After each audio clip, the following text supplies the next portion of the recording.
Focus करते, but parents जल्दी जल्दी कर रहे हैं आजकल। मैं देख रही हूँ बहुत सारे पेरेंट्स। यहाँ पे मैं थोड़ा ब्रेक लेके पेरेंट्स को कुछ रिक्वेस्ट करना चाहूंगी, क्योंकि कुछ पेरेंट्स से मैं जब बात करती हूँ तो मैं देखती हूँ कि वो बहुत ही रेस्टलेस हैं एंड दे आर लाइक मुझे मेरे बच्चे को निकालना है, मुझे मेरे बच्चे को निकालना है।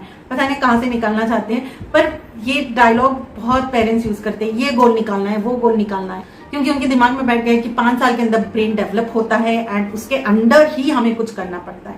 नहीं, मैंने एक एक्सेप्टेंस के वीडियो में बताया है कि ब्रेन ऐसे ही मटेरियल से बना है जिसे कहते हैं न्यूरोप्लास्टिसिटी। हम अगर न्यूरोप्लास्टिसिटी को ब्रश करते रहेंगे तो बच्चे सीखते ही रहेंगे। अभी तो फिलहाल में आपके हाथ में कंट्रोल है, इसकी वजह से आप अपने हिसाब से गोल सेट कर रहे हैं, तो अपने हिसाब से न्यूरोप्लास्टिसिटी ब्रश कर रहे हैं। पर आप बच्चे के हिसाब से भी सोचिए ना, वो छोटा सा बच्चा ही तो है। आप उसको सुबह भी थेरेपी करा रहे हो, स्कूल भी भेज रहे हो, फिर शाम में आके थेरेपी करा रहे हो, तो बच्चे में बचपन ही नहीं रहा है। आप उसको बचपन में जीने ही नहीं दे रहे हो। बस आपको एक ये टैग मिल गया ऑटिज्म का, तो इसकी वजह से उसको अलग बना के रख दिया है। उसको नॉर्मल बच्चों के साथ खेलने भी नहीं भेज रहे हो, आपको डर लग रहा है। I know, I understand, I have been there. पर निकालना है हमारे बच्चों को बाहर, ऐसे अंदर रख के नहीं बैठ सकते। उनको भी नॉर्मल बच्चों की तरह खेलने भेजना है हमको। आप हमेशा थेरेपी थेरेपी थेरेपी करेंगे तो नहीं होगा, बच्चे की लिमिट क्रॉस हो जाएगी। और therapies are just supplements to make your kids functional. Therapies magic नहीं है।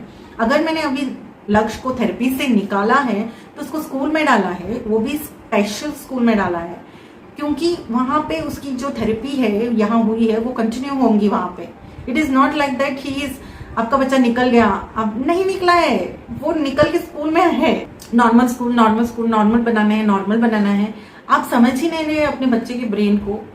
बस समझिए कि आप जो इजीली सब कुछ कर लेते हैं, आप चल रहे हैं तो आपको लगता है कि आपका जो फ्लोर है वो स्थिर है, जो कलर्स आप देख रहे हैं वो आपको क्लियरली दिख रहे हैं, जो साउंड अभी मैं बात कर रही हूँ वही इंटेंसिटी से, जिस इंटेंसिटी से मैं बोल रही हूँ उसी इंटेंसिटी से आपको पहुंच रही है, क्योंकि आपके दिमाग में वो ऑटो पायलट है।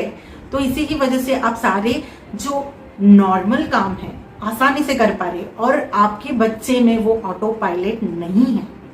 उसकी वर्ड्स जम्बल्ड है दिमाग में, वो आपको कुछ बोलना चाहता है पर निकल कुछ और रही है। और कुछ बच्चों की तो आवाज हलक में ही फंस रही है।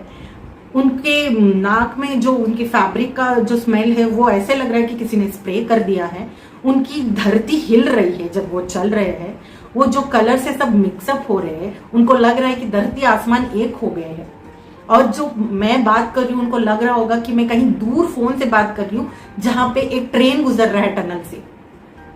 इतनी सारी सब मिसड़ हो गया होता है उनके दिमाग में, पूरा कंट्रोल ही नहीं होता है उनके दिमाग में। वो समझने की कोशिश कर रहे हैं। उस पर से आप ओटी करा रहे हो, उस पर से स्पेशल एजुकेशन करा रहे, उस पर से आपको स्कूल भेजना है बच्चे को, उसको बोलना भी है बाद में। कैसे करेगा बच्चा ही तो है वो। 2.5 साल के बच्चे, 3 साल के बच्चों के पीछे माँ बाप ऐसे हाथ धो के पड़े हैं।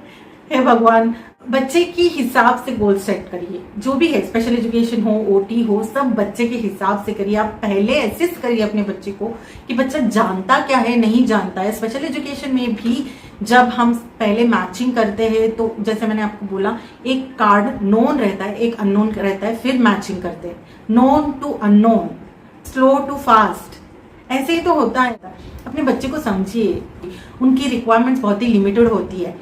उसको कोई लग्जरी लाइफ नहीं चाहिए, सिंपल लिमिटेड रूटीन लाइफ चाहिए। और उसी रूटीन लाइफ में सेट करने के हम ये स्पेशल एजुकेशन, ऑक्यूपेशन थेरेपी के थ्रू करने की कोशिश कर रहे हैं।